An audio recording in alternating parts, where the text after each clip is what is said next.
Good morning. This is Ron. Hi, Ron. Kevin Kenny. Howdy, sir. How you doing? Good. How are you? Excellent. This is Kevin Kenny, Ph.D. Dr. Kenny is a professor of Irish Studies at NYU. That's New York University for Americans like me who haven't spent much time on the East Coast. Professor Kenny is, according to one of my own former history professors, today's leading expert on the migration of the Irish to America in the 19th century due to the Irish potato famine. I could spend a lot of time bragging about his credentials: a master's degree from University of Edinburgh in Scotland, a doctorate from Columbia University in New York, a former professor at University of Texas as well as Boston College, the author of at least 6 books, and a member and leader of multiple historical organizations. But while that's impressive, I didn't want to talk to him about academic developments or esoteric concepts about the Irish diaspora.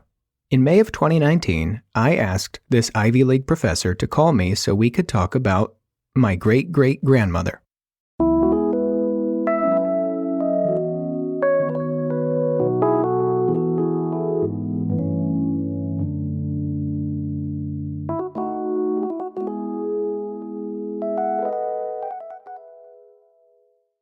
Last year, I was finishing my bachelor's degree in storytelling at Metro State University in Denver, Colorado. It was my final semester, and I had to complete a senior project in order to graduate. This capstone was supposed to serve as the culmination of everything I'd learned up to that point. It would be a showcase where I could prove to my professors and classmates that I actually paid attention in school and learned the kinds of skills that my career choice would require. Most students used this as an opportunity to create a project that would serve as a portfolio piece for future employers, which is, honestly, a fantastic idea. But for me, it was totally irrelevant. As a self-employed business owner, I had absolutely no need or interest in spending time on a project to show to a potential employer, since my plan is to never work for a boss ever again as long as I live. I'm sure I'll share more about my highly cynical view of employers and employment in a future episode, but I won't go there now. My point is, this final project was going to be an opportunity to put everything I'd learned over the years together for a big conclusion. But since I didn't really need to share it with anyone else, I decided to make it personal.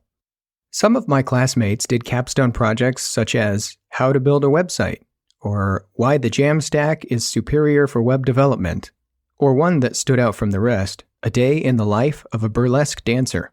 All of these were fine and interesting, but for me, I wanted to dig deeper. I wanted to go back in time and shake my family tree to see what would fall out.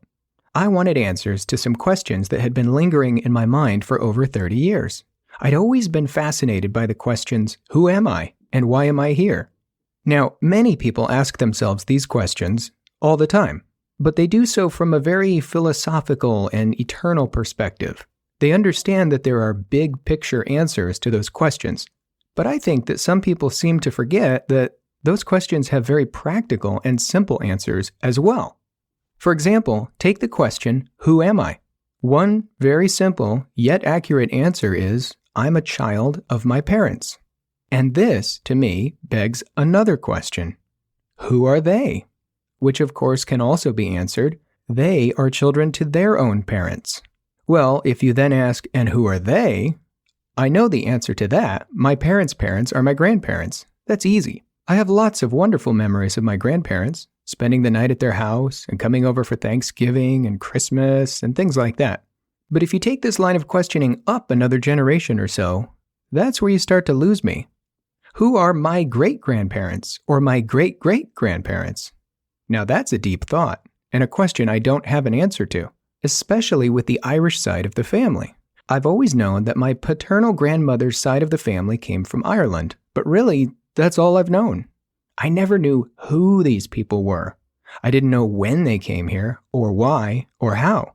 I've always wanted to learn more about this, and so I figured as long as I'd be spending time in college working on a massive research project that I don't need to help further my career aspirations, why not use this as the opportunity to uncover the mystery of the previous generations of my family? I decided that my capstone project would focus on getting answers about the Irish side of the family, the Irish side of me. Specifically, I wrote out a list of questions I wanted answers to. Those were, Number 1. Who exactly were these people? What were their actual names? Number 2. What was their experience like when they came here? Number 3. When exactly did they come to America? Number 4. Where exactly in Ireland did they come from, and where exactly in the USA did they end up? And finally, number 5, why did they come here? What specifically made them decide to get on a ship and sail over 3,000 miles to another country? Many, many Americans have Irish ancestry. That's obviously not unique to my family at all. But over the years, I've spoken with perhaps dozens of people whose families, quote, came from Ireland, and I was never satisfied with the extremely general answers I got when I pushed for specifics. Almost nobody I've met who claims Irish ancestry has done any research to find out which person in their family tree came here first, where they came from, where they left from, why they came here, or where their final resting place is. This has always puzzled me. Why would you not want to know the answers to those questions? An even more interesting question is, what if you still have family members back in Ireland? Do you know? Have you contacted them?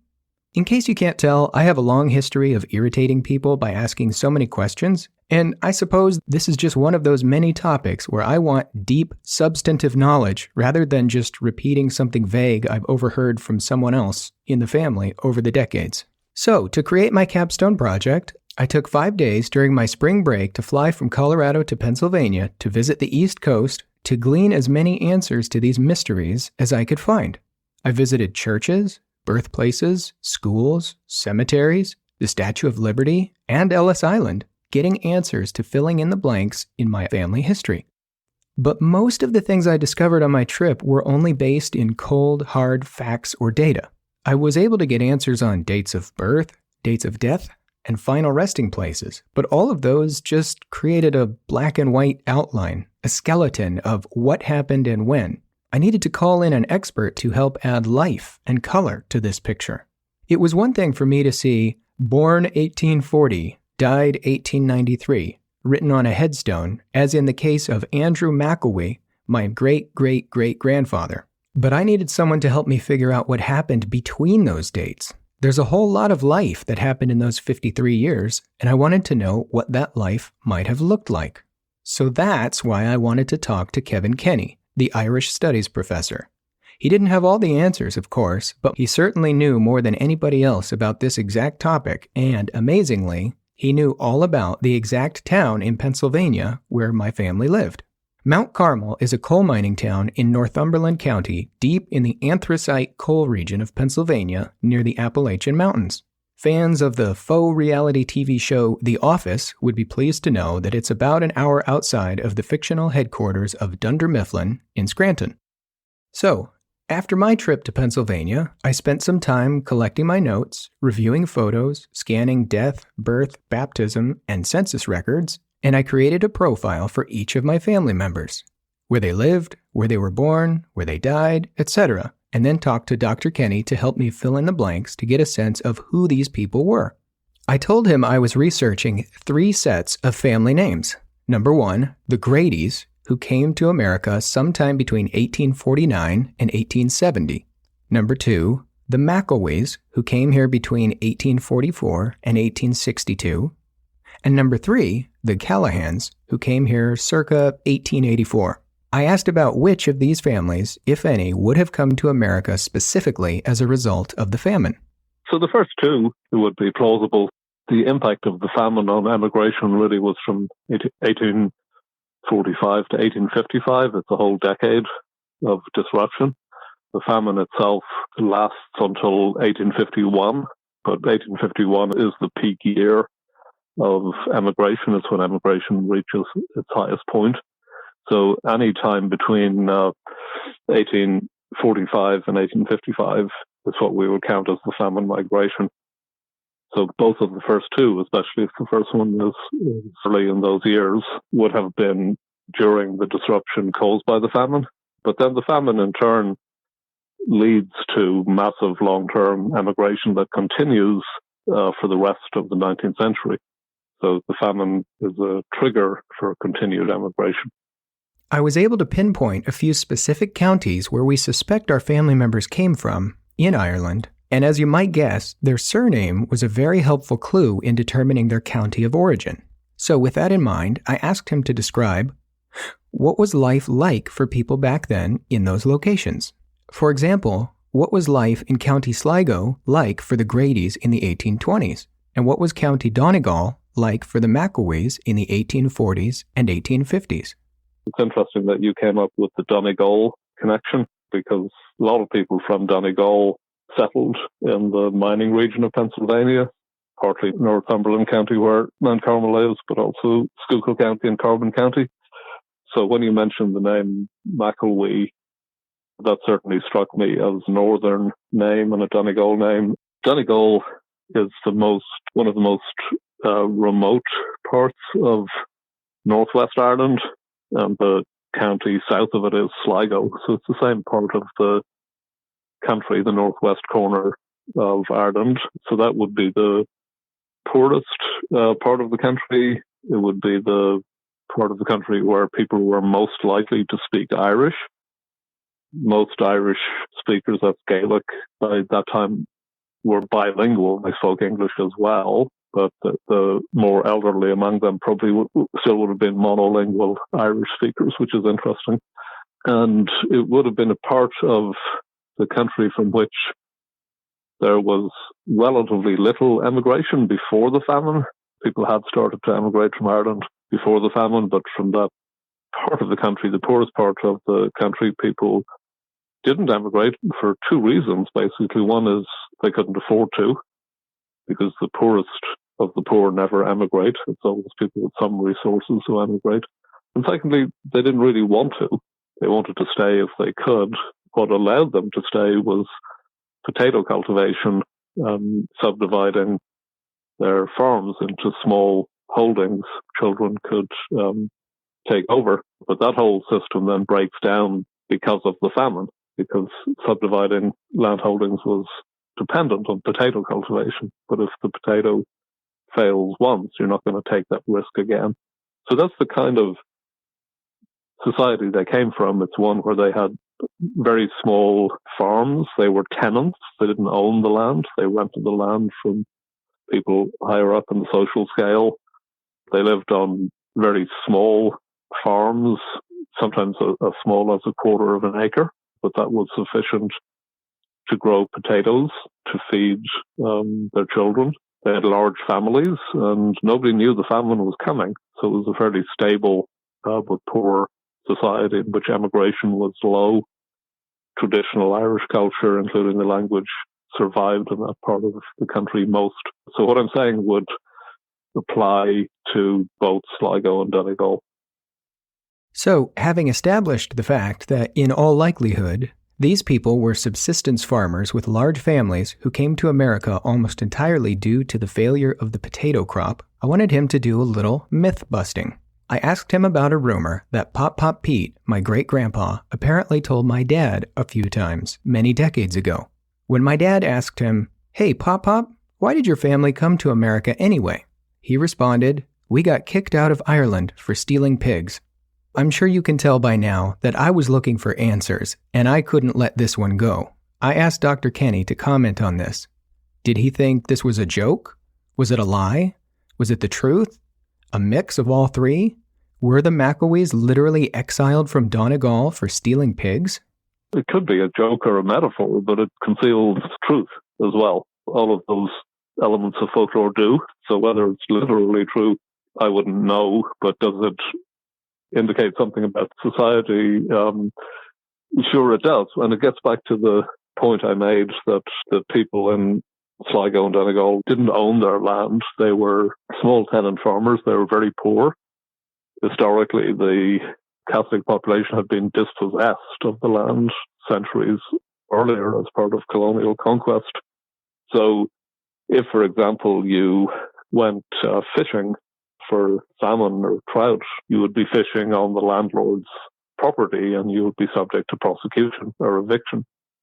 When it comes to animals, people raised animals usually with the intention of selling them to pay the rent. So you keep a family pig or a family cow and you would raise it, and then you would sell it, and the money you got would be used to pay the rent. That might be the only cash transaction that was going on in your family before the famine. That's the kind of society it is. So under situations like that, whether it's a literal truth or a joke, it definitely contains metaphorical truth. Next, I wanted to find out about the mindset of the people who decided to actually go to America, and also the people who decided to or had to stay behind. Was leaving Ireland for America a happy, hopeful thing? Or was it a desperate, last-ditch effort by people who would do almost anything to survive? Did they feel they could only save one person, or was it part of a more elaborate plan of getting family members out one at a time? Did the family wave goodbye with cheers and excitement, hopeful for the future? Or were they sad and upset that only one or two of them got to leave and that the rest were destined to die if they stayed? Was there resentment involved? There are elements of both. The first thing is emigration before the famine isn't common, especially in the more remote and traditional regions. When a person leaves, it's often in the system of what we refer to as chain migration, the process whereby one migrant goes out, finds work, and then brings a sibling or family member over. That's traditionally how the Irish and many Europeans did it. The person who's leaving is actually really leaving not as simply as an individual, but as a family member. Migration is an extension of family networks with the expectation that the migrant will help the family by sending money back to the family, either for passage tickets for other siblings or for the upkeep of the family. So that's one scenario. Another scenario is that if somebody comes to America and does well, that there will be resentment. The idea that people are getting ideas above their station, especially if they don't pay attention to their family, or if they come back to Ireland for a visit and flaunt their wealth.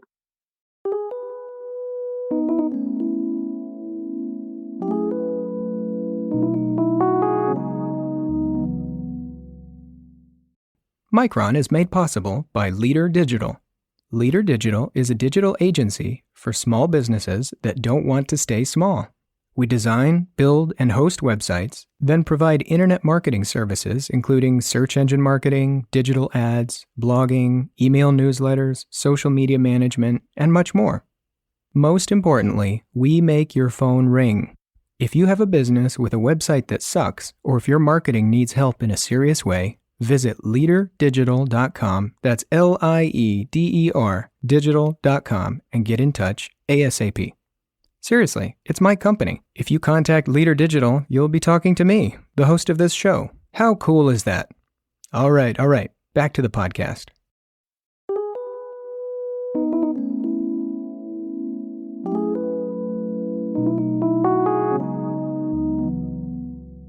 Many people are familiar with the concept of an Irish wake. This is where, when a person dies in Ireland, it's customary to immediately start preparing the body for viewing, and a family-wide celebration is held where the mourners actually partake in merriment as they say their final goodbyes to the body in an open casket before the burial, often accompanied with games, song, dance, alcohol, tobacco, and storytelling late into the night. But what I had never heard of before was this concept of a wake before someone had even died. Apparently, though, that's exactly what happened when some Irish folks left for America. There's a tradition in 19th century Ireland, especially in the parts of Ireland we're talking about, that when an emigrant leaves, because return actually is highly unlikely, there's a tradition called the American Wake, where the community holds the equivalent of a wake. So you have a wake in Irish culture for somebody who dies the night before a funeral. This is a wake the night before the emigrant leaves, because the community knows they'll never see him again. So emotionally, that's surrounded by sorrow and grieving more than anything else. This underscores an important point. Families hosting an American wake did so because they knew that the person leaving Ireland for America would, in all likelihood, never be seen again. In fact, as Dr. Kenny explains, of all European immigrants, the Irish historically had the lowest rate of return migration, so this was definitely a permanent arrangement. Contrast that to, say, my wife's family, who originated from Italy, and you can see a huge contrast in expectations. The expectation is that they won't return. The Irish have some of the lowest rates of return migration of all American immigrants, less than 10%, maybe 5%. Compare that to Italians, it's close to 50%. Italians come and go much more, so they don't expect to see the Irish again. I then wondered, why America? Why was it that so many people fleeing the tiny island on the opposite side of the Atlantic Ocean came all the way to America, thousands of miles away, rather than taking a much shorter ride to mainland Europe? The Irish know a lot about the United States. They don't have a romantic conception of the place. They just know that there's really heavy demand for labor in the United States, and consequently wages are high.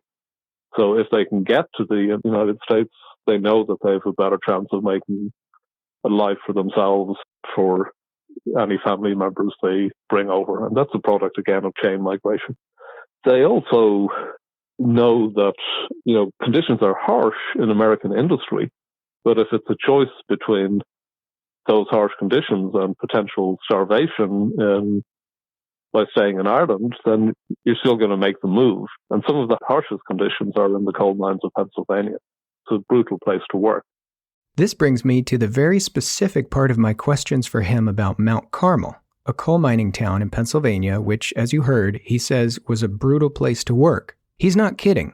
As I mentioned earlier, Andrew McElwee died at age 53. Today, that would be considered tragically young. And Bridget Callahan, who eventually became Bridget Gallagher, my great-great-grandmother, the one who spurred my interest in talking to Kevin Kinney in the first place, was married at least twice and perhaps 3 separate times. While that might not sound scandalous today with the extremely high divorce rate we have in the 21st century, back then, in Irish Catholic society in coal mining towns, divorce was almost certainly not a factor. Her multiple marriages were likely due to being widowed more than once. I asked Dr. Kenny to comment on this to give me a sense of what her life would have been like. When I did census research, I came across multiple households that were headed by women with no male breadwinner present in the house, and there was no husband. The woman was described as a widow. There was no indication of what had happened to the husband, but sometimes I'd find households clustered with 3-4 widows in a row, and I know that there were a lot of mining fatalities, and I put 2 and 2 together there and speculated a little bit. So no, it doesn't surprise me that mortality would be high among men in that period. The fact that she married several times, lived in a mining community, suggests to me that some of the men were killed, accidents, desertion and abandonment are all high. She lived for a long time by the standards of that period, and most people suffered greatly during the famine, and combination of poverty and malnutrition and disease, and then the harsh conditions for men working underground meant that they lived much shorter lives. Throughout this project, I was almost overwhelmed at the sense of just how hard life was in Ireland in the early 1800s. And it's no surprise that they wanted to leave and find a better life elsewhere. But one thing that was a surprise to me was just how hard life was in America after they had arrived in the land they came to in order to seek a better life. Mining life was miserable, deadly work. Life expectancy was low, fatalities were common, and working men were easily replaceable. There are many conclusions I came to while doing my capstone project, but one of the most powerful, as I kneeled down on the grass at St. Mary's Cemetery in Locust Gap, Pennsylvania, just outside of Mount Carmel, was this. These were tough, brave people. They left a hard life out of necessity and came here and found an arguably better but still very tough life here. Due to their hard work and sacrifice, I'm here today, and my own children are here today. I'm thankful for my Irish family. I'm thankful for the Gradys, the McElways, the Callahans, the Gallaghers, and I wish I could have met them. I have the utmost respect for the choices they made to leave a difficult place and a difficult circumstance and seek a better life elsewhere. They're an inspiration to me, and I hope I can do the same for my own family if needed. If you have immigrant ancestors, I highly recommend that you spend some time over the next few months or even years and dig around to see what you can learn about them. Who were they? Where did they come from? And why? Find out how your own life is better today because of the choices they may have made in the past. Honor them if you can by learning their names and seeking their final resting places. As it turned out, my senior project wasn't just an item I checked off on a list of things I needed to accomplish in order to graduate. It felt like a capstone of my first 30 years. I didn't just use the skills I'd learned in school, I used the skills I'd acquired in life up to that point. A knowledge of my personal family history, being a good listener, knowing which questions to ask and how, remaining incurably inquisitive, and a willingness to travel far distances to seek answers to the mysteries that I had pondered. When I finally put this project to rest, I really did feel like I was ready to graduate, not just from college, but into a new stage of life. I'm happy that I was able to use my schooling as an excuse to learn more about me and the people who came before me, the people who literally made me who I am. I'm sad that I never got the opportunity to meet these fascinating people who are now laid to rest in the hills of Pennsylvania, but I'm thrilled that I now have a better sense of who they were and what they experienced. I know their names, where they lived, who they married, what they did for a living, and at least a little bit of what their life was like. In that sense, you could say they spoke to me from the grave, and I was happy to listen. Thanks for listening.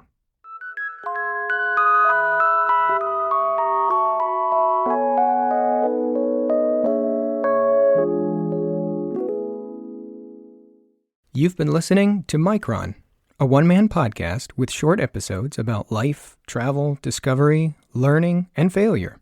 This podcast is a work in progress and, hopefully, like wine, will improve over time. It's recorded here in my office located in the scorching heat of the Sonoran Desert in Arizona.